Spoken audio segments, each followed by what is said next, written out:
솔로와 평화사상이, 솔로는 우리가 바로 이 월든 호수에 대한 글 때문에 이 책을 읽은 분이 많은 것 같은데 의외로 적어요.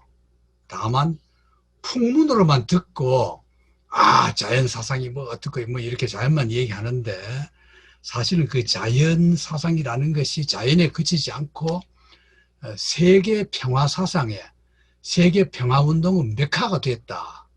그게 이제 이번에 제가 여러분들께 강의하는 솔로의 중심 주제가 되겠습니다. 솔로와 평화 사상, 이렇게 제목을 붙였습니다. 자, 이 시기 이제 다시 옛날로 돌아갑니다. 19세기로. 이제 미국이 독립전쟁 한 건 우리가 이미 잘 알고 있고, 독립전쟁이 1776년이니까 이미 한참 됐죠. 한 반세기가량 흘렸죠. 1801년 이때 되면은, 19세기가 되면은, 대통령이 이때 이제 3대가 돼요. 3대 대통령이 토마스 제퍼슨입니다. 그 토마스 제퍼슨 우리가 이미 지난 몇 주 전에 독립전쟁 할 때 얘기했죠. 그 당시 독립운동가 중에서 가장 독서를 많이 했고 서재에 가장 책이 많았던 바로 그 토마스 제퍼슨, 유식한 토마스 제퍼슨. 이게 이제 3대 대통령이 되거든요. 그런데 이 토마스 제퍼슨이, 그 유식한 사람이 그 당시의 미국 형편을 보고 예언을 하기를, 1803년에 이제 이런 말을 합니다. 백인 정착민이 미시시피 강 동쪽을 완전히 점령할 때까지 1000년이 걸릴 거다. 이쪽 서부는 상상도 못하고 미시시피를 중심으로 해서 동쪽, 그걸 완전히 점령하는데도 1000년 걸릴 거라 그랬어요. 그래서 사실 100년도 안 걸렸죠. 몇십 년 만에 정복을 다 했거든. 왜? 그때 뭐 인디안들에다가 다른 나라 이주민도 많고 뭐 복잡한 시대였거든요. 이래 말도 그 예언이 전혀 맞지 않고 100년도 안 걸려서 서부까지 완전히 미국이 지배하는 합중국이 됐다. 그래 이제 이때만 해도 그랬다는 거야. 이때 사람들, 가장 유식한 사람도 그렇게 미 대륙 전체를 지배하고 통치할 수 있는 것이 얼마나 오래 걸릴까. 대통령이 입으로 말한 게 이 말입니다. 그 다음에 이제 이 토마스 제퍼슨에 이어서 네 번째가 제임스 매디슨입니다. 이게 재임이 1809년부터 1817년까지. 이 사람이 영미전쟁 했다는 거, 영미전쟁 지난번에 우리가 자세히 했죠. 이때 이제 미국 국기가 생겼고, 그야말로 반영주의. 이때까지는 미국의 연방당이라는 게 친영주의였거든요. 영국식의 그 민주주의를 본받는 거. 그랬는데, 영미 전쟁한 뒤부터는 완전히 영국으로부터의 그야말로 그 정치적인 독립. 해서 연방당조차도 친영적인 색채가 약화되어 버리는. 그래서 백인 민족주의. 이 백인은 뭐 유럽 전체를 지배하는 게 백인이지만은, 여기서 백인이라고 말하는 것은 미국에 살고 있는 백인 민족주의. 이게 이제 혈통으로 의한 것이 아니라 어떻게 보면 이렇게 국민주의라는 게 더 맞아요. 미국 땅에 살고 있는 미국 국적을 가진 거기서 그게 이제 미국식 민족주의입니다. 그게 이제 고양되기 시작한 게 바로 이때 영미전쟁 이후다. 겁니다. 그 영미전쟁 당시에 미국 백인 인구가 3분의 2 이상이 대서양 해안선 50마일 이내. 그때 살았어요. 1812년부터 14년이었잖아요. 영미전쟁이. 그때까지 이렇게 살았습니다. 동해 안에서, 지금 뉴욕 워싱턴 동해 안에서 50마일 이내에 3분의 2가 살았어요. 그놈에 가는 사람들은 극소수죠. 3분의 1이니까. 미영전쟁. 제가 일부러 이걸 명칭을 달리 했습니다. 영미전쟁이라고 안 부르고 미영. 왜냐하면은 영미전쟁이라는 것도 하고 미영전쟁도 하니까 두 가지 다 익숙해지세요. 이 전쟁으로 인디안 살해 혹은 추방, 이 열기가 확 올라갑니다. 인디아나, 일리노이, 오하이오, 북부 조지아, 노스캐롤라이나, 엘라바마, 미시시피, 루이지아나, 테네시에 백인이 대거 이주하는 계기가 이 영미전쟁을 했고, 토지 헐값으로 구해가지고 토지가 넓어지니까 노예를 대량 유입하고 도로와 운하를 개설하고 막 이제 그야말로 그냥 서부 개척 시대가 시작되는 겁니다. 5대 먼로 대통령입니다. 먼로 가면 여러분들 한번 고등학교 때부터 배웠던 뭡니까? 먼로주의. 먼로주의라는 게 뭐예요? 미국은 유럽이나 이런 딴 나라 간섭 안 한다. 뭐 자기 땅도 그러면 해도 건수하기 힘드는데, 그래서 이제 딱 그거까지만 했는데, 이거 이제 알아두십시오. 이 5대 대통령까지가 미국의 연합국의, 미 연합국의 파운딩 파더스, 건국의 아버지들 대통령이 이때 끝나요. 이때 되면 이제 독립전쟁에 이 건국 아버지라는 건 독립전쟁에 참여한 사람들이거든. 그러면 독립전쟁 했던 사람들이 이때 되면은 이제 거의 다 죽어요. 이 뒤부터는 독립전쟁 참여했던 파운딩 파더스에서 그 후손들로 바톤이 넘어가는 겁니다. 그래서 미국이 1대부터 5대까지. 이게 이제 미국이 참 잘한 거죠. 왜냐? 독립전쟁에 참여했던 사람이 대통령이 돼야 돼요. 우리나라도 그래서 됐어야 됐어. 독립전쟁에 했던 사람들이 대통령 좀 해먹어야 돼요. 근데 뭐 다 죽여버렸으니까 뭐. 자, 어쨌거나 이래 된 겁니다. 이게 이제 5대까지 이래 됐다. 이 마지막 대통령이 5대입니다. 이 먼로 대통령 때의 미국의 정치 풍토가 뭐냐면은 era of good feelings, 호감의 시대. 이거 이제 good feelings라는 걸 호감의 시대로 번역을 합니다. 우리나라에서 호감의 시대라고 부른다. 이 무슨 뜻이냐면은 나폴레옹 전쟁이 이제 끝납니다. 나폴레옹 전쟁이 1815년에 완전히 끝나잖아요. 끝나니까 유럽에서도 평화적인 그 분위기가 휩싸이게 되고, 그것이 유럽이 평화로우니까 미국도 자연스럽게 모든 무역이나 이런 게 싹 열려가지고서 자유롭게 되고, 이래 되니까 그게 바로 국가적, 그러면 이제 나폴레옹이 전쟁이 끝남으로써 유럽이 어떻게 됩니까? 나폴레옹에게 빼앗겼던 국경이 다시 찾게 되고, 각 나라별로 국가적 이기주의가 생기기 시작해요. 나라별로 이기주의. 미국도 똑같이 일어납니다. 그 유럽의 정치, 국제정치 풍토가 미국에 그대로 전해져서 방파 분쟁이 종식되면서 우리 뭉치자. 우리도 뭉쳐서 우리 미국을 건설하자. 이런 식의 분위기가 되고, 그걸 이제 호감을 시작해가지고 대통령, 이 먼로 대통령이요, 선거에서 232표 중에 231표를 얻습니다. 몰표죠. 완전히.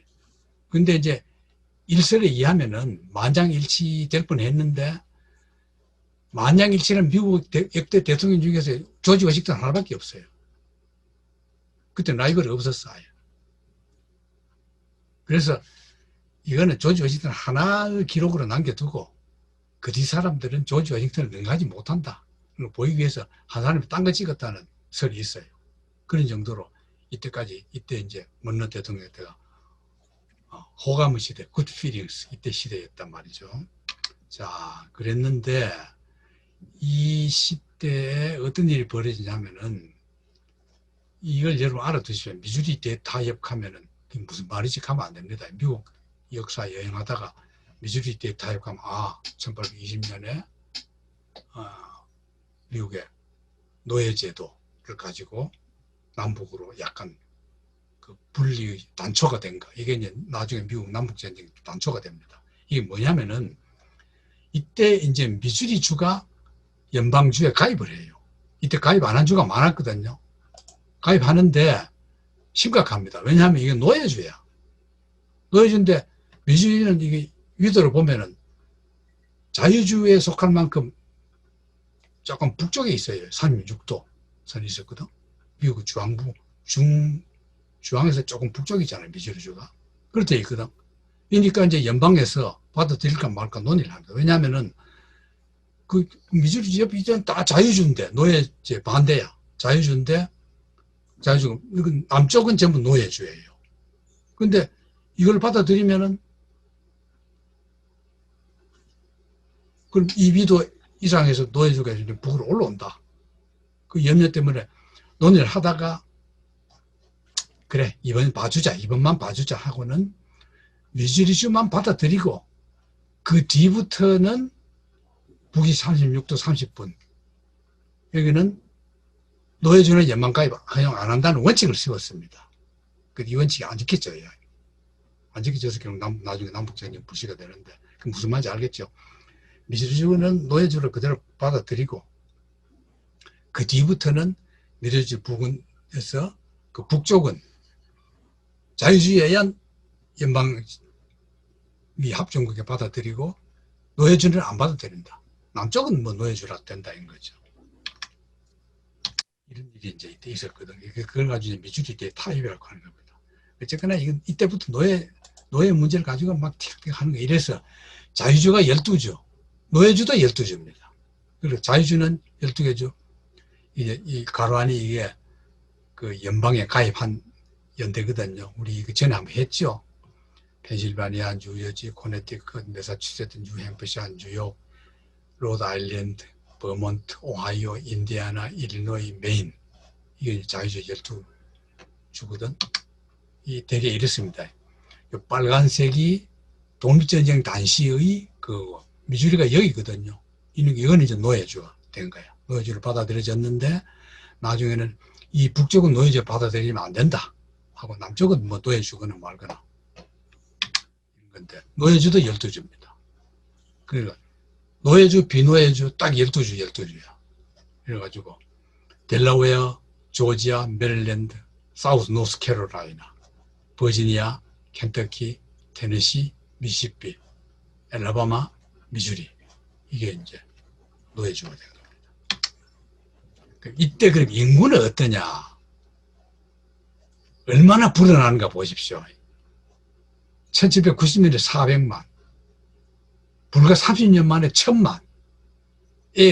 애들이 나와서 이래된 게 아니에요. 이주민이 온 겁니다. 30년에 1300만. 이때 왜 이럴까?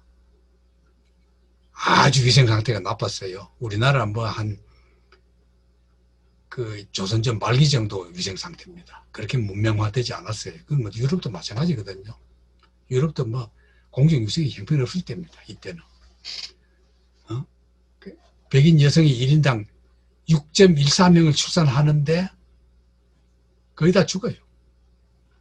두세 명, 뭐 서너 명 죽기 예사입니다. 여기다 유럽 이랬지만은 이민이 급증한 거야. 이래서 30년 되면은 1300만 됐죠. 근데 그 중에 외국 태생이 50만. 외국에서 태어나서 온 거예요. 운송비용 절감으로 1840년부터 50년간 150만이 유럽인이 도밀을 해요. 왜? 수송선이 그냥 이민으로 꽉 차니까 차비 덜 내고 벽값 싸게 해가지고 오는 거예요. 그래, 50년에는 250만. 그럼 미국에서 애 낳아서 큰 것보다 더 많이 이제 이민이 오는 거예요. 그래서 1860년대가 되면은 아일랜드인만 150만 명이 오고 독일이 100만, 도시 인구는 1860년대 뉴욕이 80만 5천. 이제 뉴욕이 세계 최대의 도시가 되게 이때입니다. 1960년대부터 미국 최고죠. 그 다음에 필라델피아, 보스턴. 그러니까 지금은 LA나 뭐 이런 데 인구 많은데 그건 훨씬 나중에 얘기입니다. 노예제도 없는 자유주의는 1960년경에 이게 다릅니다. 남과 북이 마을 구성 자체가 달라지는데 1860년경이 되면은 자유주의는 26%가 타운제도, 타운이라는 게 2,500명 이상 거주 지역입니다. 혹은 도시 거주. 도시나 시골은 타운제도로 했거든. 그런데 비해서 노예주에는 타운제나 도시 거주가 10%밖에 안 돼요. 노예주는 거의 농장주, 농업지대, 남부. 뭡니까? 주로 목화 농산. 목화 농사 때문에 노예제, 수입 노예들이 대거 유입되거든요. 자, 이런 시대적인 배경을 여러분 머릿속에 두고, 이런 시대에 이제 헨리 데이비드 솔로가 태어났다. 그럼 여러분 딱 쉽게 감이 잡히죠. 자, 철학자 시인 수필가. 여러분들 수필가로만 봐도 이건 훌륭한 수필가입니다. 작가이자 시인이자 철학자이자 에볼루셔니스트는 노예 폐지론자입니다. 내추럴리스트 자연주의자, 텍스 리지스트 세금 거부자, 납세 거부자, 개발 반대론자, 개발 비판론자, 서베이어는 청량사입니다. 청량사. 그리고 역사학자. 리딩 지도적인 트랜센덴탈리스트, 이게 누굽니까? 바로 우리가 지난주에 했던 에머슨의 사상이죠. 초절주의. 초절주의 여러분 조금은 매력 있는 걸 느꼈죠? 여러분 자신이 초절주의자가 되지는 못하지만은 초절주의 참 매력 있다. 그런 걸 느꼈죠. 바로 솔로가 에머슨을 만나서 스승과 선배로 모시면서 솔로가 완전히 그냥 이 초절주의자가 되어가지고 활동을 했다 이 말이에요. 멘토는 에머슨이에요. 솔로에 대해서 엘코트라는 사람이, 이게 올코트인지 엘코트인지 모르겠는데 미국 사람 이름 중에는 A를 O로 발음하는 경우가 많거든요. 올코트, 엘코트. 이 작가이자 사상가고 교육가인데 이 사람이 아주 독특한 교육을 했어요. 전통적인 방법은 대화로 했고 노예 폐지론자고. 이 어쨌거나 이 솔로나 이 주변에는 다 노예 폐지론자예요. 여군 주장자고 초절주의자고 다 에머슨의 후예들이죠. 이건 이제 별로 중요하지 않는데 내가 그 구글에 솔로에 있기 때문에 인용을 해놔서 여러분들이 좀 아는 척 하려면은 우린 보통 솔로 혹은 번역자에 따라서는 도로라고도 번역하고 하는데 지금은 이제 솔로가 많이 쓰고 있죠. 우리나라에서는. 이 발음을 솔로 아주머니는 솔로를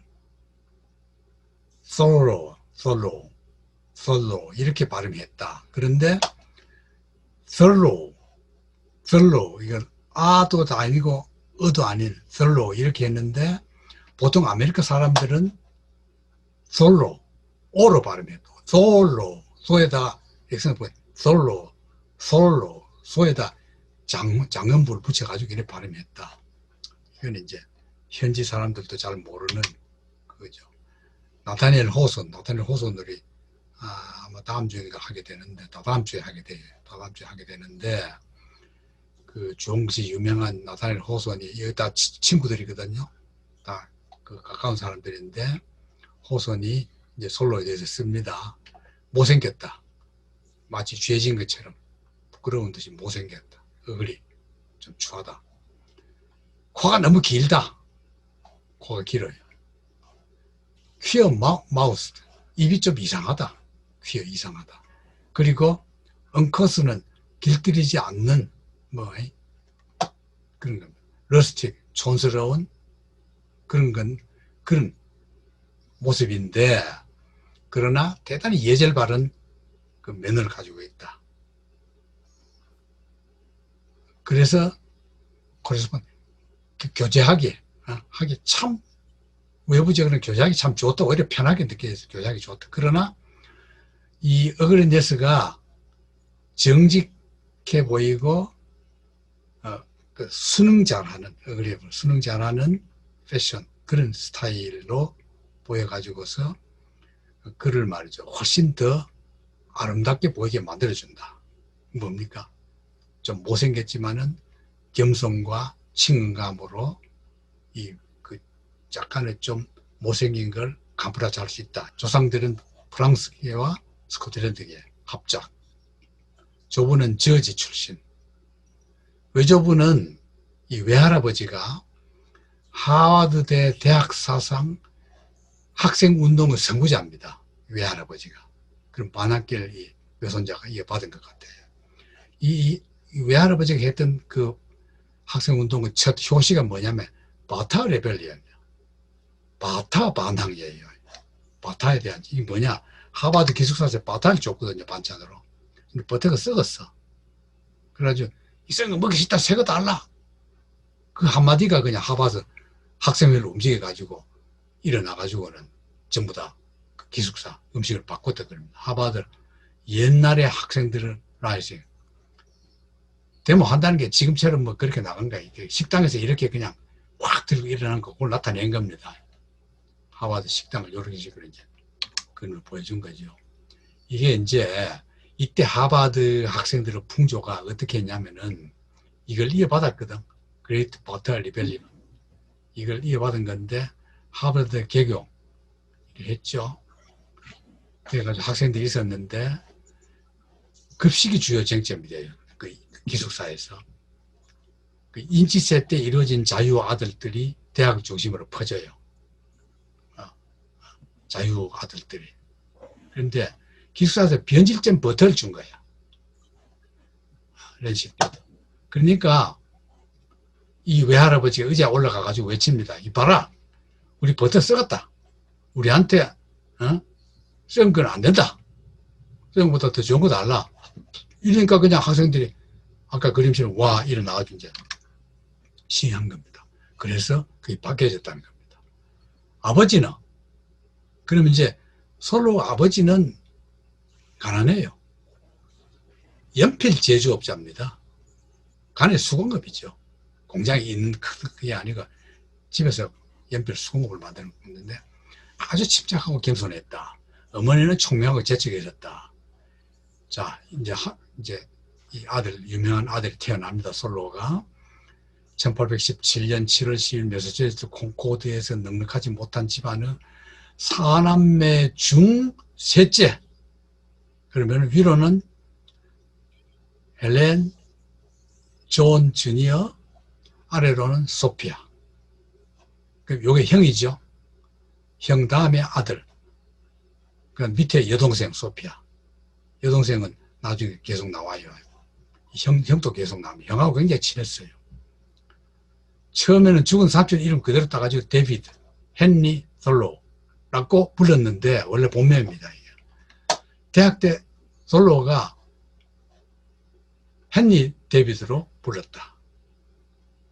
불렀으나 호적은 그대로 그냥 솔로라는 걸 안 불렀는데 대학 때는 그냥 근데 본명이 그러니까 그대로 살아있는 거죠. 이 솔로가 태어난 곳입니다. 이 지금 옛날 모습 그대로가 아니고 지금 남아있는 거예요. 휠러 미넛 하는 거는 여러분 이거 이걸 딱 요 단어를 찾으면은 바로 그냥 요 사진이 떠버려요. 구글에서. 콩코드에 있는 그냥 농가죠. 농가인데 바로 그냥 솔로 태어난 집을 아예 이 고유명사처럼 돼가지고 휠러 미넛 하면 그대로 이 집이 떠버립니다. 자, 이 월든호수 부근이거든요. 형과 인디안 흉내 내기 하며 숲이나 강변 다니면서 사냥과 낚시. 그 자연을 여러분 미국 가보면요. 미국은 정말 그렇게 문명이 발달되었는데도 불구하고 자연의 나라입니다. 자연의 나라. 참 부러운 나라예요. 그 16살 때 하버드 들어갔거든. 들어가서 이제 홀리스 홀에서 기숙하거든. 이 홀리스 홀입니다. 이게 유명한 그 하버드에서 가장 오래된 기숙사라 그래요. 이 홀이. 난 이거 그때 하버드 가서도 이걸 못 물어봤는데 여러분 가면 이런 데 가서 사진 한번 찍어 놓으세요. 가장 오래된 기숙사 사동인 하나인데 독립정직 때는 워싱턴 부대가 머물렀던 곳이고 이 기숙사에서 이곳을 거쳐간 명사들 중에는 에머슨도 이 기숙사에 있었고 케네디 대통령 아버지도 이 기숙사에 있었고 그 다음에 유명한 미국 사상가 산타야나 여도 있었고 그 다음에 지금의 소설가 20세기 소설가였던 존 업다이크도 이 기숙사에 있었대요. 그걸 솔로까지 합치면은 아주 유명한 전통 있는 기숙사가 되는 거죠. 이거랍니다. 지금 사진이거든요, 이거는. 그전에도 이랬는지 모르겠지만 어쨌거나 지금 가면은 이게 하버드에 그대로 있다는 거예요. 나중에 여러분 하버드 가시면은 바로 홀리스 홀 하면은 그거구나. 그 인기 과목은 법률, 그 다음 교회사, 교회학, 그 다음 그 비즈니스, 그 다음에 의학학, 이런 거였거든. 근데 솔로는 레토릭, 수사학, 고전, 철학, 수학, 자연과학, 이런데, 요거 보면 뭡니까? 솔로가 굉장히 여러 분야에 관심이 많았다. 왜냐하면 자연과학 같은 거는 철학하고 고전한 사람들은 안 합니다. 인문, 자연과학 나눠지잖아요. 근데 이건 전 분야에 걸쳐서 다 관심이 있었다. 그만큼 해박하다는 뜻이죠. 근데 대학 공부에 흥미 없어요. 없어가지고 35년에 캔톤이라는데 여기 가서 교사하다가 그 자신이 이래 말합니다. 대학에서 배운 것은 주로 나 자신을 표현하는 능력이었다. 문장력. 또 이렇게도 말합니다. 공부는 안 하고 내 육신은 하버드 대학의 일원이었지만 내 마음과 혼은 소년 시절의 정령으로 멀리 떠나 있었다. 이게 뭡니까?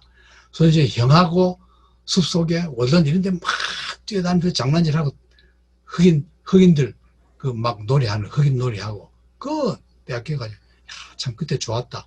이런 생각만 하고 공부는 별로 안 했단 말이죠. 근데도 뭐 또 머리가 워낙 좋으니까 뭐 알 건 다 알죠.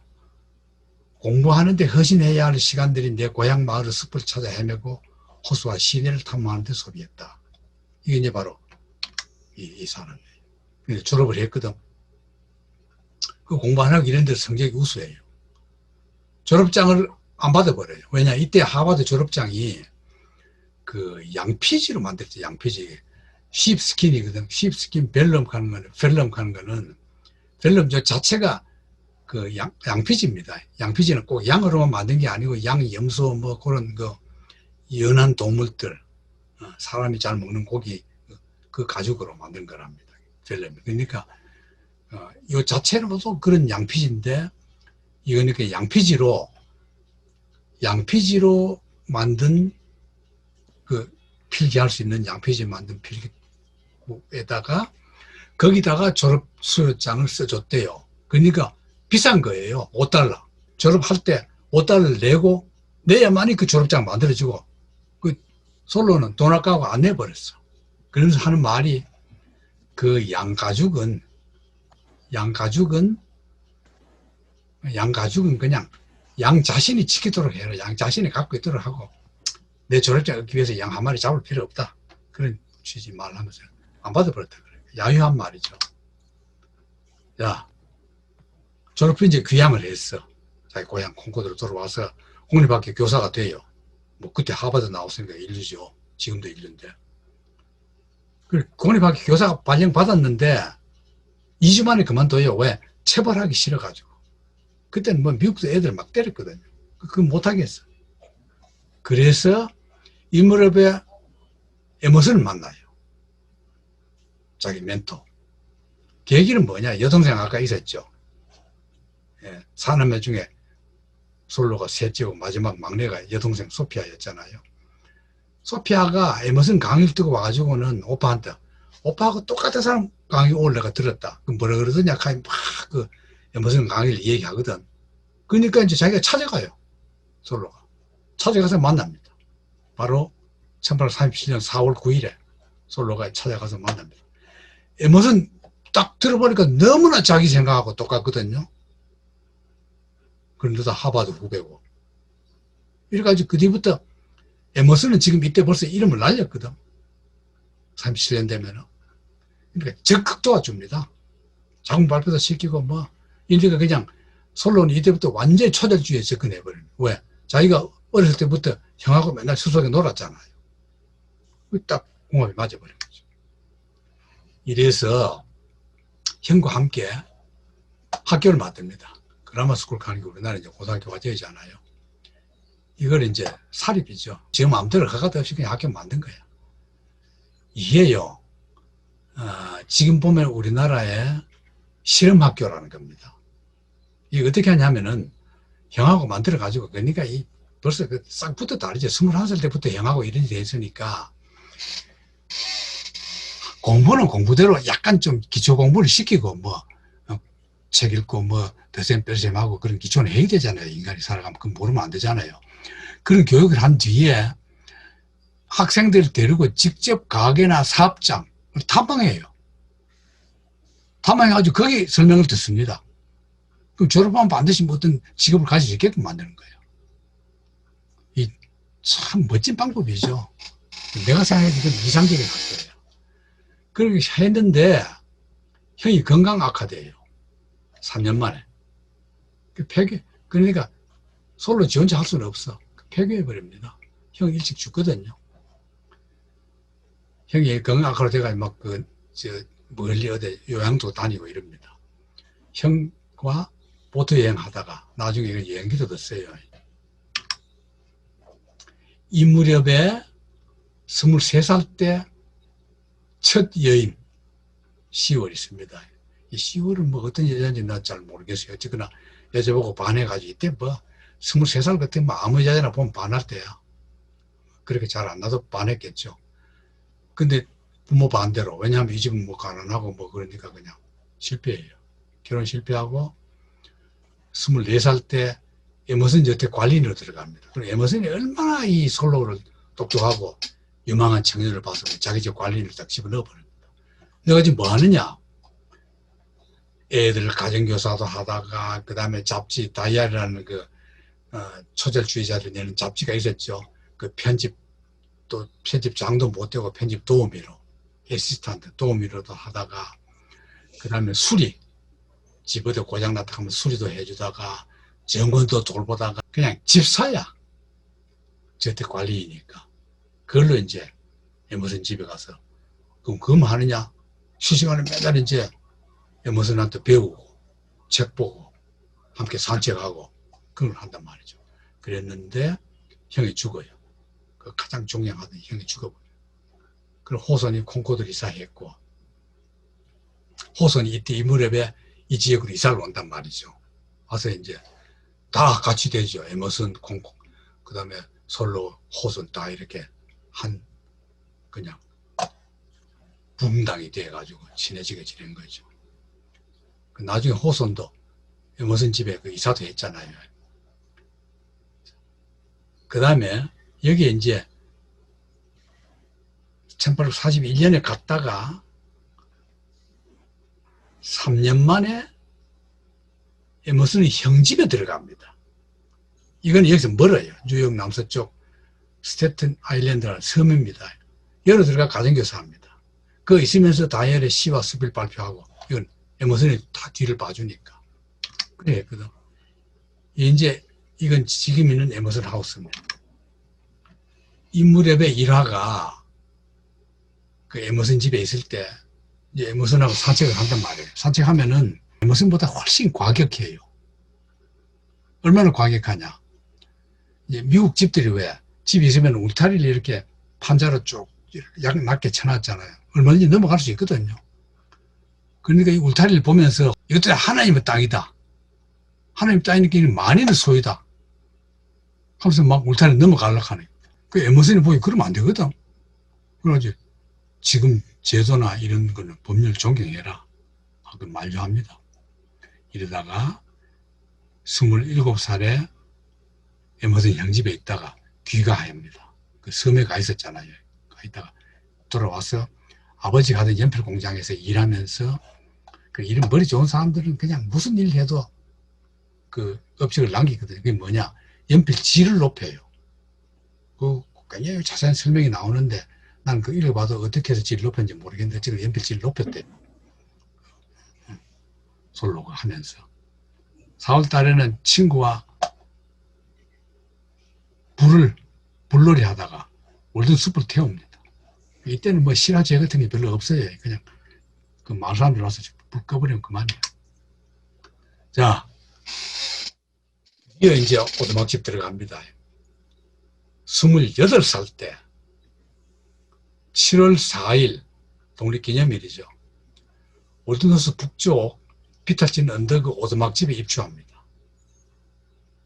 그래가지고 그게 이제 에머슨의 땅. 이건 이제 세컨다리 포레스트 하는 건 뭐냐면은 오랫동안 내려오던 그 원시림이 아니고 그걸 베내버리고 다시, 그러니까 두 번째 심은 묘목들이 자라서 숲을 이룬 거. 그게 이제 세컨다리 포레스트 이래 말한답니다. 여기다가 이제 자기 오두막을 짓거든. 그럼 이제 3월부터 손수 짓기 시작해서 5월 초에 상향식 하고 7월에 입주합니다. 총 건축비가 28달러. 지금 시가로 $1,000도 못 된대요. 당시 하버드대 기숙사 1년 방세가 $30였대. 지었거든. 이 집에서, 여러분, 왜 여기 좋아요? 2년 2개월 2일 동안, 이게 월등을 쓰게 된 그 계기가 되는 겁니다. 여기거든요. 이 아주 참 볼만해요. 근데 그냥 한낮에 놀고 싶은데, 기행을 가면은 꼭 이렇게 좋은 데도 오래 못 있고, 그냥 쭉 한 바퀴 돌고 얼른 나와야 돼요. 이것도 한 바퀴 다 돌지도 못해요. 한 바퀴 그냥 천천히 돌면 좋거든요. 근데 그냥 여기 쭉 가서 그냥 월든 이거 뭐 있던데 뭐 기념관 그런 거 보고 여러 싹 돌고 왔던 길에 돌아 나와야 돼요. 여기입니다. 아, 이게 이제 캐틀홀 가는 건데 이게 뭐냐면은 밑에가 이제 이 바위들이 대개 보면 물 밑에가 평평한데 이거는 캐틀홀 가는 건 울퉁불퉁한 겁니다. 어떤 데는 아주 깊어가 잘못하면 빠져 죽는데요. 이렇게 팍 파인 데도 있고 돋아난 데도 있고 하는 그걸 가지고 이제 돌개구멍 구혈이라고 부릅니다. 구혈. 무슨 집에서 1.2km 거리. 이게 월든 호수거든요. 호수 자체는 크지 않아요. 크지 않는 대신 이게 이제 솔로가 지었던 오두막집의 표지석. 열어놔두고 지금은 기념관 딴 데 이게 표지석입니다. 이게 우리가 갔거든요. 이렇게 딱 지어놨어요. 원래 지었던 데가 솔로가 지었던 데가 바로 요 규모 딱 요만합니다. 근데 이래 보면요 굉장히 이게 좁은 것 같죠. 요게 요만한 오두막이야. 근데 이거는 넓은 대지에서 이래 놓으니까 좁은 것 같지만은 오두막은 살만해요. 이게 이제 모조품이거든. 원래 그대로예요. 솔로가 지었던 그대로거든. 레플리카니까 모조품이잖아요. 그런데 이건 이제 그 안내판입니다. 아주 자세히 딱 이 월든에 들어가면은 호수 입구 들어가면은 쫙 이런 간판이 있어가지고 이걸 자세히 다 읽으면은 뭐 완전히 그냥 솔로 전문가가 될 정도로 자세히 해놨습니다. 그 오두막 옆에 솔로 동상이 서 있고 이게 이제 솔로가 왜 여기 들어가 살았느냐 그 자기 그 여기 숲을 사랑하게 되는 그 철학이 요렇게 세워놨습니다. 이건 뭐 멋지게 돈 많이 들어가지 세울 수 있는데 이렇게 소박하게 해놓은 게 참 또 관광지의 매력입니다. 너무 장엄하게 해놓으면 안 돼요. 나는 숲속으로 갔는데 왜냐하면은 멋대로 자유롭게 델버리 자유롭게 살고 싶었다. essential fact of life. 삶의 팩트, 삶의 사실 그 자체, 그 본질에 이걸 가장 먼저 접근하려면은 델버리들이 자유롭게 자연 속에 들어가서 살아야 된다. 그래서 내가 그 추석에 들어갔는데 만약 그걸 못 배운단 말이죠. 아이 무슨 나들은 못 배워. 뭘 못 배우냐? 이때도 자연이 가르치는 걸 거나 가르치지 않는 거, 이런 걸 못 배웠다. 그러면은 내가 죽을 때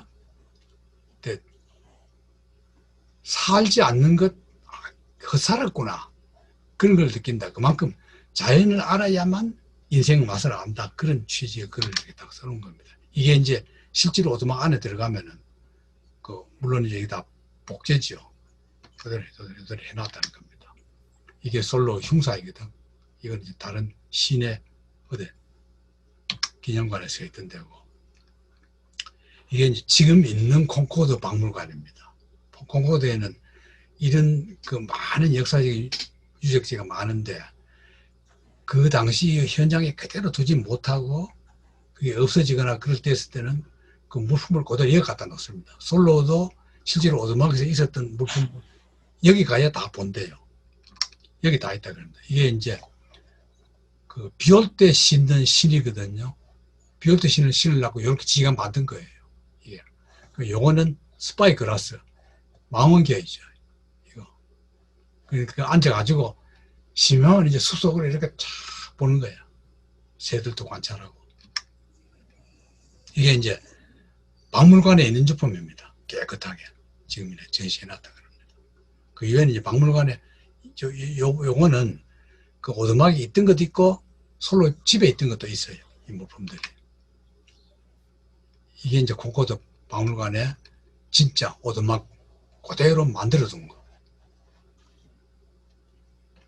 이렇게 만들어 놨습니다. 이런 것도 다 있고. 솔로가 쓰던 집게. 이런 건 이제 박물관에 다 있는 겁니다. 이것도 다 도구들. 자, 이러다가 납세 거부를 해요. 그 왜 하느냐? 거부 이유가 이때 미국과 멕시코 전쟁을 합니다. 1946년부터 48년까지 전쟁을 하거든요. 3년 동안 전쟁하는데 전쟁 반대. 왜 남의 나라 쳐들어가느냐, 멕시코.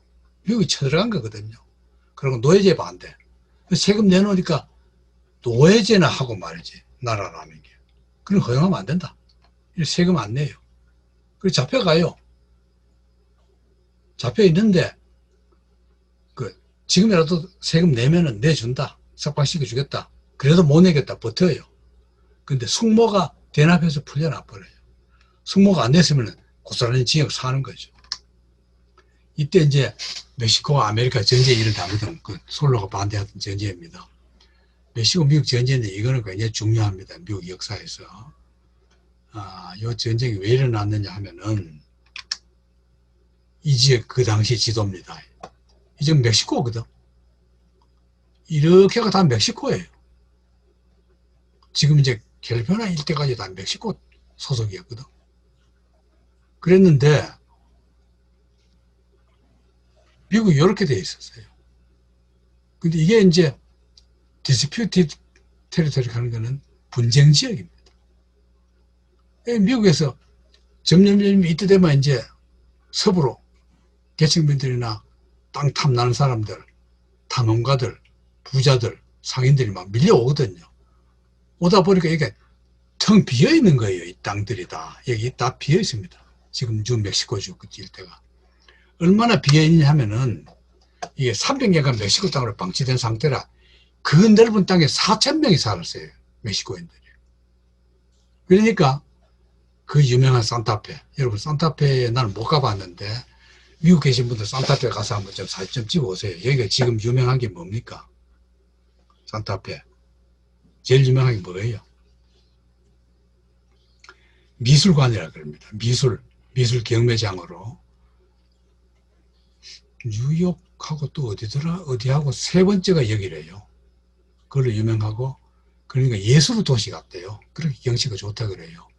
그리고 우리가 잘 아는 산타페는 뭐가 있냐면은, 벤너 있죠, 벤너. 벤너, 원래 그 소설이거든요. 미국 작가가 쓴 소설입니다. 그게 산타페, 지금식으로 말하면 시장, 산타페 시장을 지냈던 사람이 쓴 소설이 벤너예요.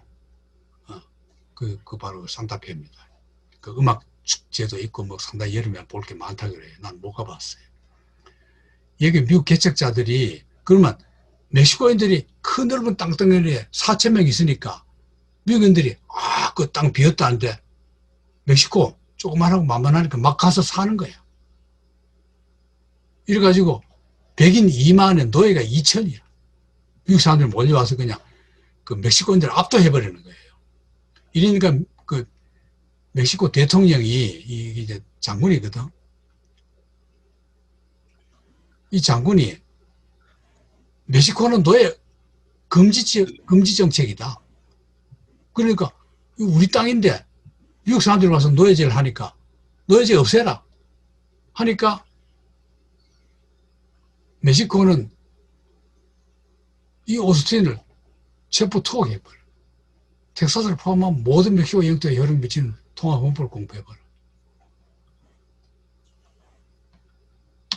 이래서 경기가 애매해집니다. 그러니까 저절로 전쟁이 되어버려요. 이게 이제 미국이 점령한 멕시코 영토입니다. 멕시코 땅이 아니고 이 지역이에요. 그 미국인이 막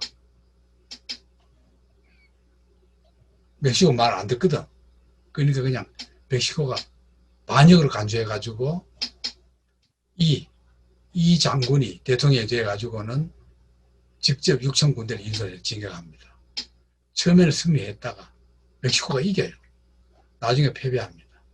그래서 텍사스 미국인들은 독재 헌법 만들어버리고, 그리고 미국 정부가 난감해. 아직 미국 연합 주에 편성도 안 했거든. 미주리 타입 후에 미국은 자유주의 미시간과 노예주 아칸소가 가입해가지고, 원래 노예주가 12개, 자유주가 12개, 24개 주였다가 2개가 하나씩 가입해서 노예주가 13개 주, 자유주가 13개 주, 26개 주가 균형 맞추고 있는데, 텍사스가 초대는 뜨거운 감자거든. 9년 동안 가만히 둬버려요. 결정 안 하고. 이런 데가 미국이 난감하거든. 이러는데 전투가 일어나 버려요.